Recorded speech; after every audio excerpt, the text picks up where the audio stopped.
नमस्कार सबाई केमन आছেন आशा करी सबाई भालो आছেন আমরাও ভালো আছি। চলুন আজকে চলে এসেছি একটি নতুন ব্লগ নিয়ে। তো আজকে আমার কাজকর্মগুলো করতে করতে একটু দেরিই হয়ে গেল বললে অন্যদিন বিকেলের মধ্যে এই কাজগুলো সেরে নিই, তো আজকে সেটা সন্ধেই হয়ে গেল।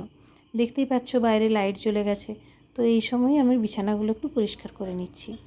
তারপর বলো, পুজোকে তো আর একদমই বেশি দেরি নেই। কেমন আছো সবাই? আর পুজোর কেনাকাটা কদ্দূর হলো? আর পুজোতে কার কী প্ল্যান? কেউ কোথাও ঘুরতে যাচ্ছ কি না জানিও। তো বিছানাটা একটু পরিষ্কার করে নিলাম। বিছানাটা পরিষ্কার করে নিয়ে পাশের রুমটাতে গেলাম, সেখানেও বিছানাটা একদম অগোছালো হয়ে পড়ে রয়েছে। তো সেটাকেও একটু পরিষ্কার করে নিচ্ছি আর কি। তো এগুলো বিকেলের মধ্যেই করে ফেলি, তো আজকে হয়নি।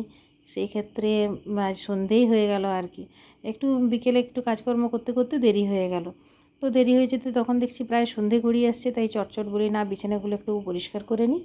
বিছানা পরিষ্কার করে নিয়ে তারপর আর বলো, এই যে শাড়িটা, এটা জানো তো, এটা আমাকে একটা ওই বন্ধুই বলতে পারো আর কি। সে এই শাড়িটা আমাকে গিফট করেছে, বলেছে যে এটা তোকে ভালো লাগবে, মানে এরকম টাইপের আর কি। তো কেমন শাড়িটা মানে লাগলো তোমরা বলবে যে দেখতে কীরকম শাড়িটা। কটনের মধ্যেই আর কি, খাদি কটনের শাড়িটা। তো আমারও বেশ ভালোই লেগেছে, কালারটা বেশ ভালোই আর কি। তো যাই হোক, এবার জামা কাপড়গুলো গুছিয়ে নিই। এগুলো সেই দুপুরবেলায় মেলেছিলাম, সকালবেলায় মেলেছিলাম, দিয়ে দুপুরে তুলে রেখেছিলাম, দিয়ে রেখে থেকে এবার গোছ করে নিই আর ওকে পড়তে বসিয়ে দিলাম। সন্ধে তো হয়েই গেছে। তো ওই যে একবার করে একটু লিখছে, একবার করে বেরিয়ে যাচ্ছে ছুটে। ও তো এরকম করবেই, ওর কাছে গিয়ে বসতে হবে, বসলে তাও কিছুটা একটু আধটু লেখে, নইলে ওই খোলাই থাকে, মানে ওই যতটা কাজ দিয়ে রাখি সেই ততটাতেই থেকে থেমে যায়। তো যাই হোক, জামাগুলো একটু গুছিয়ে নিই, আজ তো লেট করেই ফেলেছি। তো এবার এই জামাগুলো ক্লে নিয়ে